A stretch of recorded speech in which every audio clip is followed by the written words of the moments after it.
Hey, everybody. My name is Jonathan, and I am one of the marketing team behind the book Gifted.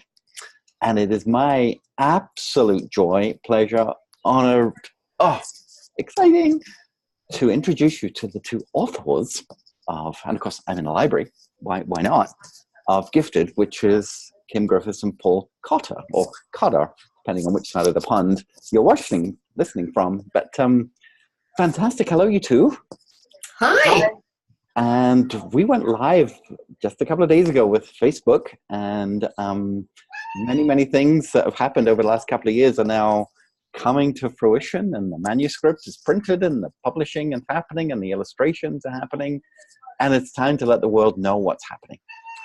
So, and the cat's joining in as well. I love that. Yes, of course. My needy little blind kitty. Well, it was Cat Day the other day. We saw that. It was. So this is great. So Kim and Paul, welcome to Gifted channel, YouTube and Facebook. I would love to hear a little bit more about how this idea was birthed and how you two, from different sides of the country, almost started writing together. So Kim, I understood that you had another book in your brain that was coming out, and suddenly Gifted sort of did a shift and came in front. So I'd love to hear what happened there. Well, I was at a PGI seminar known as The Matrix, and I got an idea for several books, actually. And one of the things that I was really impressed about was that there needed to be a way to teach children how to think in the way that we were learning how to think. And I was wishing that I had known when my daughter was young what I know now. And I had this little epiphany but I know it right now. I could do something about it. So I actually set out to write a book that would teach children how to make a decision, how to be kind, how to think, those kinds of things. And I knew I needed help, that I couldn't or wouldn't write it alone. And long story short, the person in my life who I had in mind kind of wouldn't jump on the train with me. So I made another choice, and Paul was in a mastermind group with me and a few other people. And I presented that as a challenge, that I needed to have someone co-author this book with me. And Paul, in all his kindness and enthusiasm, went, well, I'll write that book with you. Of course. Of course. And I didn't even hesitate. And I thought it was kind of odd because Paul doesn't have children. So, and then we were talking and brainstorming about the book, and he shared with me an idea that his wife, Nicole, had given him, which was writing a story about children doing amazing things. How did that go, Paul? Ordinary, amazing something? Yeah, ordinary kids doing amazing things. Ordinary kids doing amazing things. Love that. So I'm driving along in my car, and that's when I got the idea for Gifted. And I called Paul. I was really excited about it. And I said, what do you think? And he went, that's the book we need to write. And that's how Gifted was born. I love it. Now, I'm just looking at a couple of things, Kim. You said PGI, and some people might not know what PGI is. So do you want to just let me know a little bit about what the PGI stands for? PGI stands for Proctor Gallagher Institute. It's the company that is run by Bob Proctor and Sandy Gallagher. You know, Bob Proctor is known as the master thinker. Absolutely. The other thing that might confuse our listeners just a little bit is when I look at the name on your screen, it's Kim Sykes. But as an author, you have Kim Griffiths. Kim Griffith is my married name. Kim Sykes is a carryover from my previous life. Where I worked in transportation, and everyone knew me as Sykes. So when Randy and I got married, I didn't want to change my name. They wouldn't know who I was. Exactly. But I am one and the same. Yes, exactly. So jumping from Colorado to Idaho. Hello, Paul. Hello. Great to no, Kim said you didn't have any children, and I know then the strictest blood sense that is true, but Uncle Paul has many children. as Uncle I've Paul seen has on a your lot of Facebook. children. Yes, exactly. And you're part of a big family. And so that was great that you just said, I'll do that. And I think that speaks to your character and your energy that you could jump in long distance, actually. And the two of you, I did see a picture of the two of you in a hotel brainstorming with a manuscript, which I was kind of guessing that's what that was. But a lot of this you just did through Zoom and text and phone calls, I guess. Mhm. Yeah, pretty much. Kim and I, we got on Zoom calls every week, and we wrote a book. At the time, I was working at a car dealership, and my schedule was extreme. I left for work at around 7:15 in the morning and got home after 8:30 at night. And so when we started writing the book, I started getting up at 5 in the morning so that I could have at least a little time in the morning to write. And luckily, I'm one of those people who can work well in the morning and the evening.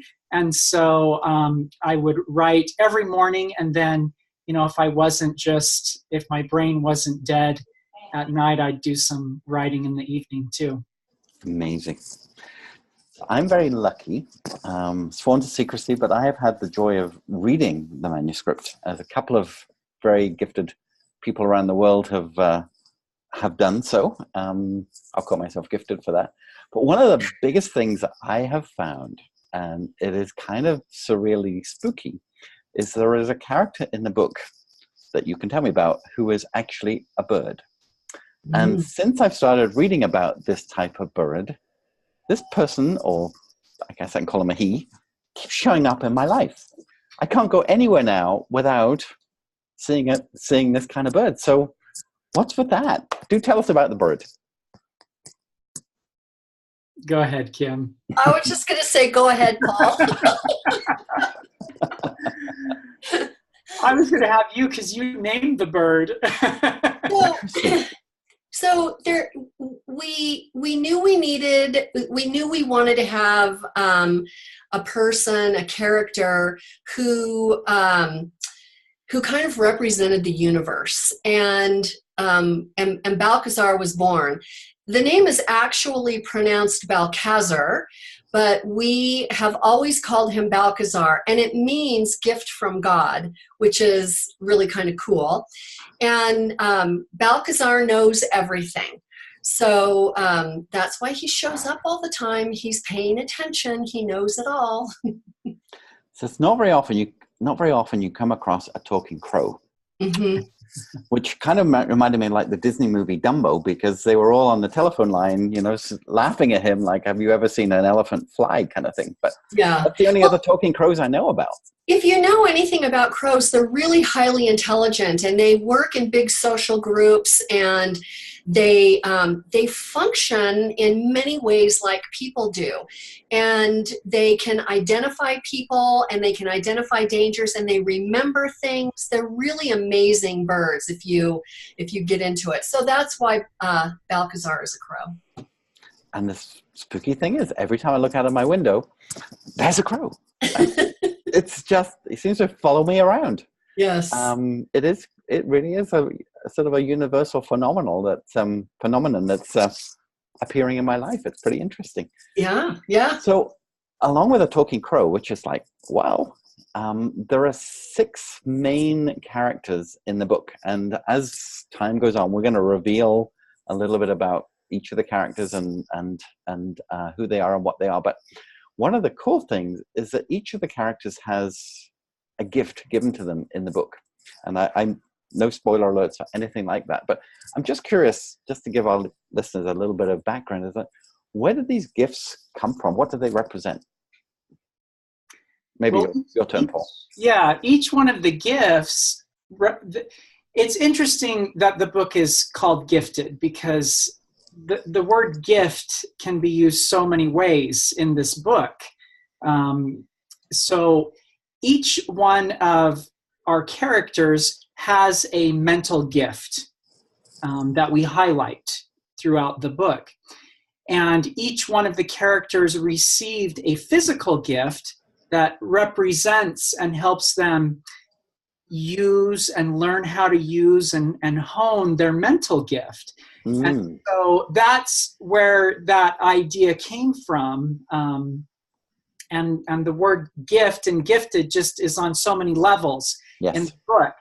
So is it okay to give an example? Yeah, you're the authors. Yes, definitely. Give an example. So, for example, one of our characters, he has the gift of perception. And so he sees things different than everyone else sees them. And so the physical gift he was given was a spyglass, almost like what a pirate would use to look out and see what's on the horizon. And so whenever this character looks through this spyglass, he sees something completely different than what everyone around him is seeing. And through the use of the spyglass, he's able to realize this mental gift that he has and how to use it to his benefit. Wow. So you said a he, but there's girls as well, right? So 3 boys and 3 girls. I think that's okay to share so far. And then over the next couple of weeks, we'll be revealing each character and some other characters from the book as well. So that's very exciting, and reason for people to keep coming back to the Facebook page and get on the email list to get these character reveals. Awesome. So Paul, tell me, you're over in Idaho, and Kim's over here in Colorado. But there was definitely this incredible connection, because when I read the book, I wouldn't have a clue whether Kim wrote this bit or Paul wrote that bit. There's just a synergy to the book, which I loved, and it's exciting. And obviously, when we get to adventure books and people like Walt Disney come to mind, and J.R. Tolkien, and then the Harry Potter series. And if people were wondering what this book was about in a couple of sentences, is it a children's book? Is it an adult book? Is it for everybody book? What would you say? It's definitely a book for everybody.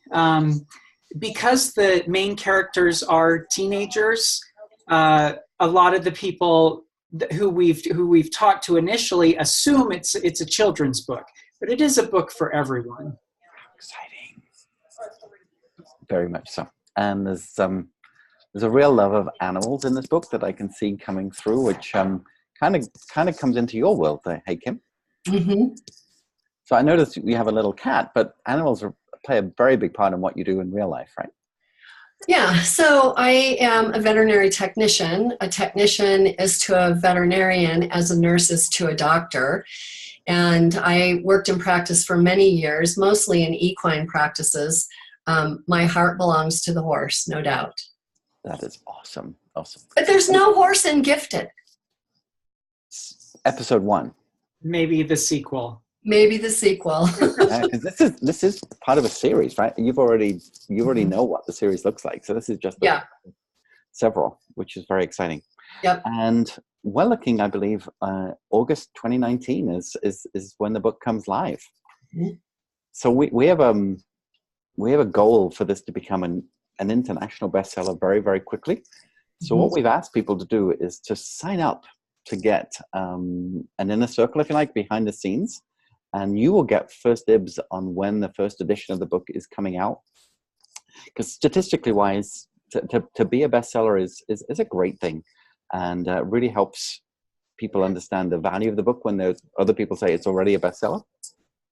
So please do keep that in mind and save some pennies for August. Not that it's going to be super expensive, but August is coming, and it's coming quite fast. So I know there's a website being built, which there's a cover picture live right now, and lots of things going on in the background. There's videos being made of each of the characters and their character traits. So lots to come, but we don't want to give it all away, and we don't want to make this video too long.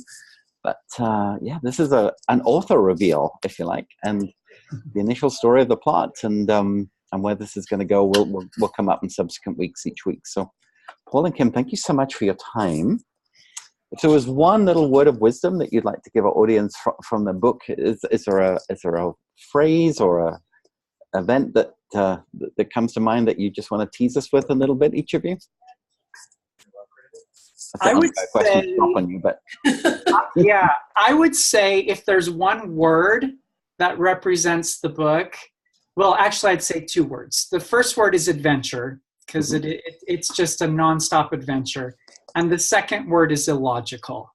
It is just, it's everywhere. And I remember when my wife first read the book, she said to me, "Where did that come from?" And I just thought, I don't know. Imagination. I love it. How about you, Kim? Is there a little word or something that would come out for you to tease us with? Oh man, now you're putting me on the spot. Illogical for sure. I love that. I think this book gives you an opportunity to open your mind to possibilities. Oh, yeah, I love that. Mm-hmm. Okay, that's more than enough. Okay. Ladies and gentlemen, thank you so much. We will follow on again this time next week. Awesome. Thank you. Thank you, everybody. Bye for now. Bye.